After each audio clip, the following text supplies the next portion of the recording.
नमस्ते छात्र। पाठ का नाम है भाव या मनोविकार। कई विषयों के बोध का विधान होने पर ही उनसे संबंध रखने वाली इच्छा की अनेक रूपता के अनुसार अनुभूति भिन्न भिन्न योग संकटित होते हैं, जो भाव या मनोविकार कहलाते हैं। अतः हम कह सकते हैं कि सुख और दुख की मूल अनुभूति ही विषय भेद के अनुसार प्रेम, हास, उत्साह, आश्चर्य, क्रोध, भय, करुणा, घृणा इत्यादि मनोविकार का जटिल रूप धारण करती है। अब हम इस पाठ के बाकी विषय को पढ़ लेंगे।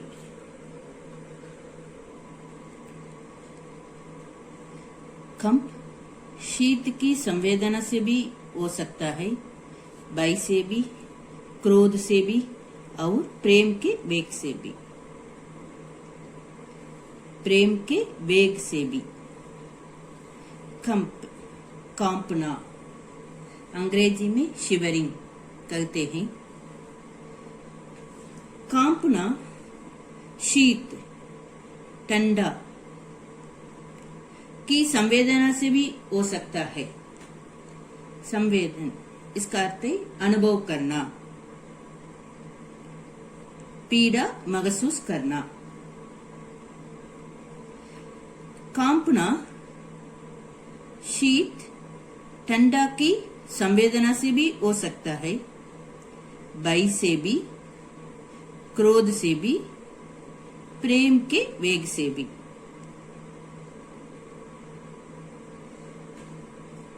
कांपना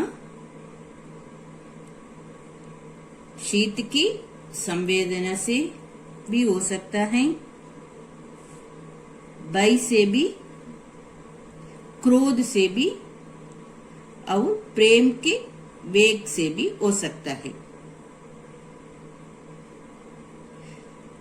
अतः जब तक भागना, चिपना या मारना, झपटना इत्यादि प्रयोगों के द्वारा, ये सब है ना, भागना, चिपना या मारना, झपटना,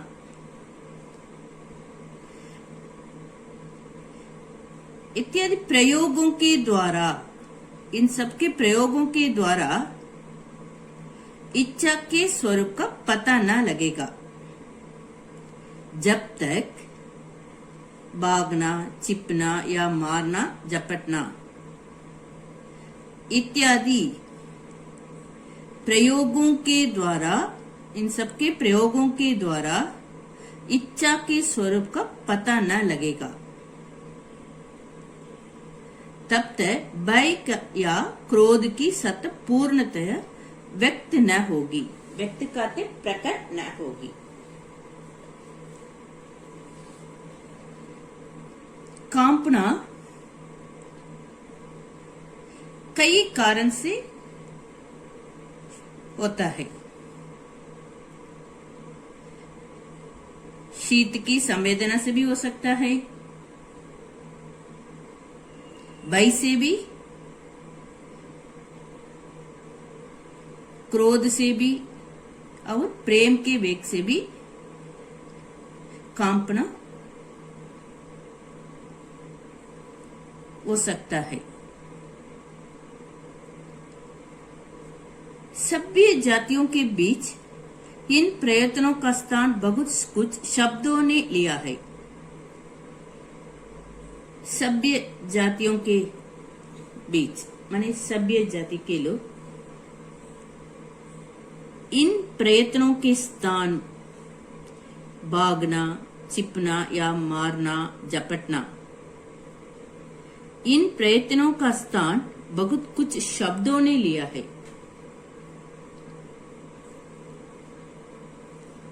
मुख से निकले हुए वचन ही अधिकतर भिन्न भिन्न प्रकार की इच्छाओं का पता देकर मुख से निकले हुए वचन, ये अधिकतर भिन्न भिन्न इच्छाओं के क्या कहते हैं पता देकर भावों की व्यंजना किया करते हैं। व्यंजना करते अभिव्यक्ति किया करते हैं। मुख से निकले हुए वचन, हम बोलते हैं ना ये शब्द, मुख से निकले हुए वचन ही, ये ही मुख से निकले हुए वचन ही अधिकतर भिन्न भिन्न प्रकार की इच्छाओं का क्या कहते हैं पता देकर भावों की व्यंजना किया करते हैं। यही मुख से निकले हुए वचन,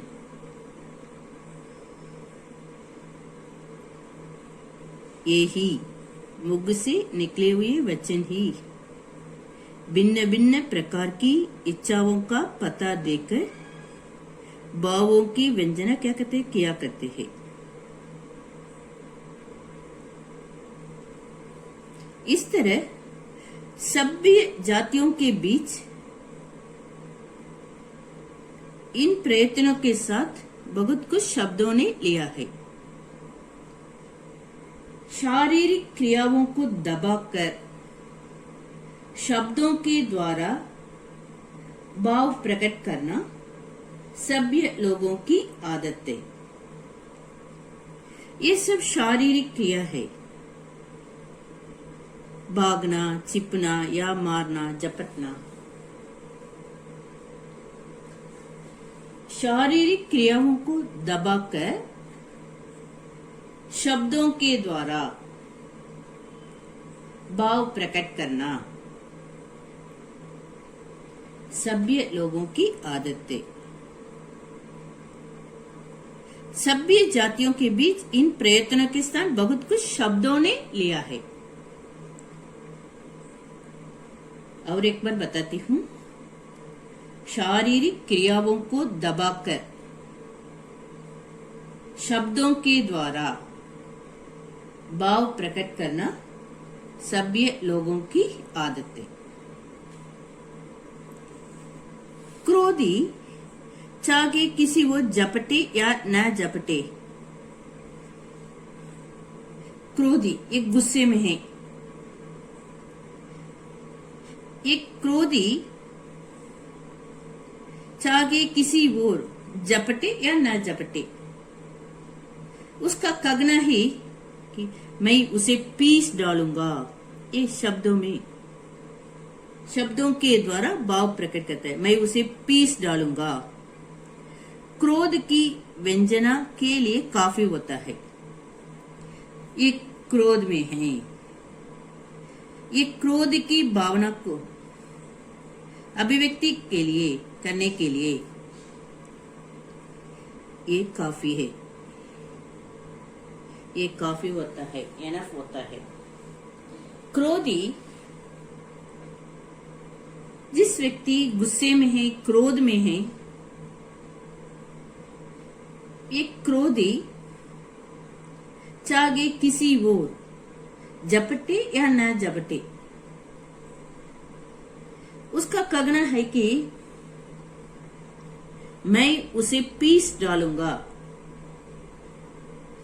ये ही एक कहना है ना, उसका यह कहना ही कि मैं उसे पीस डालूंगा। यही क्रोध की व्यंजना के लिए काफी होता है, एनफ होता है। इसके द्वारा एक क्रोधी के क्रोध का भाव प्रकट होता है। इस तरह क्रोधी चाहे किसी की ओर झपटे या ना झपटे, उसका कहना है ना, ये कहना है कि मैं उसे पीस डालूंगा। क्रोध की व्यंजना के लिए, क्रोध की अभिव्यक्ति के लिए काफी होता है। इसी प्रकार लोभी, चाहे लपके या न लपके। क्रोधी चाहे किसी वो जपटे या न जपटे। इसी प्रकार लोभी, चाहे लपके या न लपके। लपके कहता उठा लेना। उसका कहना ही कि कहीं वस्तु हमें मिल जाती, इससे उसके लोभ का पता देने के लिए काफी होता है। इससे कहीं वस्तु हमें मिल जाती, इससे उस व्यक्ति के लोभ का पता देने के लिए काफी होता है। इसी तरह मैं उसे पीस डालूंगा, इससे उसके क्रोध का पता देने के लिए काफी होता है। इस तरह क्रोध की पता देने के लिए या क्रोध की व्यंजना के लिए, क्रोध की अभिव्यक्ति के लिए मैं उसे पीस डालूंगा, यह कहना ही काफी होता है। इसी प्रकार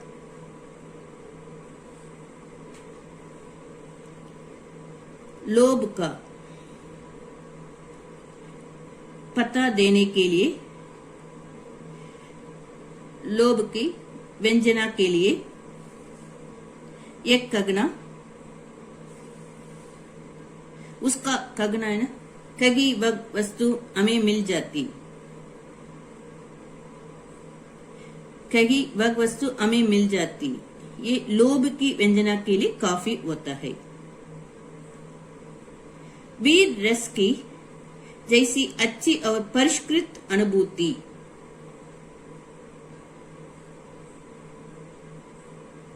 उत्साहपूर्ण उक्तियों द्वारा होते हैं। उक्ति कहते कथन, वचन। वैसी तत्परता, होशियारी के साथ हथियार चलाना और रण क्षेत्र में उछलने कूदने के वर्णन में नहीं, इनमें नहीं होते। वीर रस की जैसी अच्छी और परिष्कृत अनुभूति उत्साहपूर्ण उक्तियों द्वारा होती है। वैसे होशियारी के साथ हथियार चलाने और रण क्षेत्र में उछलने कूदने के वर्णन में नहीं। बहुत यज्ञ की भावों द्वारा प्रेरित प्रयत्न या व्यापार क्या है? परिमित है। परिमित कहते सीमित है, पर वाणी के प्रसार की कोई सीमा नहीं है। प्रसार करते फैलाव की सीमा नहीं है।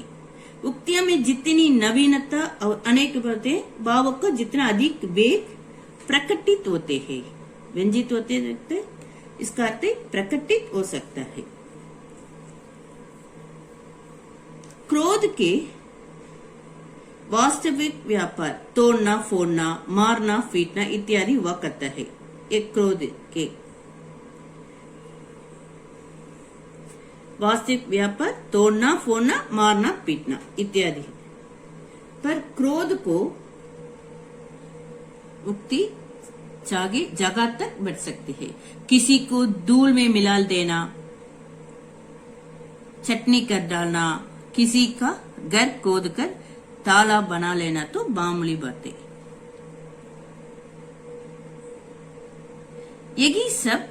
यही बात सब भावों के संबंध में समझिए। किसी को धूल में मिला देना, चटनी कर डालना, किसी का घर खोद कर ताला बना डालना, तो ये सब मामूली बात है। ग्रह कार्य शरीर में कंप किन किन कारणों से होता है? क्रोध की व्यंजना कैसे प्रकट होती है? क्रोधी कैसा व्यवहार करता है? इन सब का उत्तर ये 2 अनुच्छेद में है। इन प्रश्नों के उत्तर को अच्छी तरह एक बार लिखिए। धन्यवाद।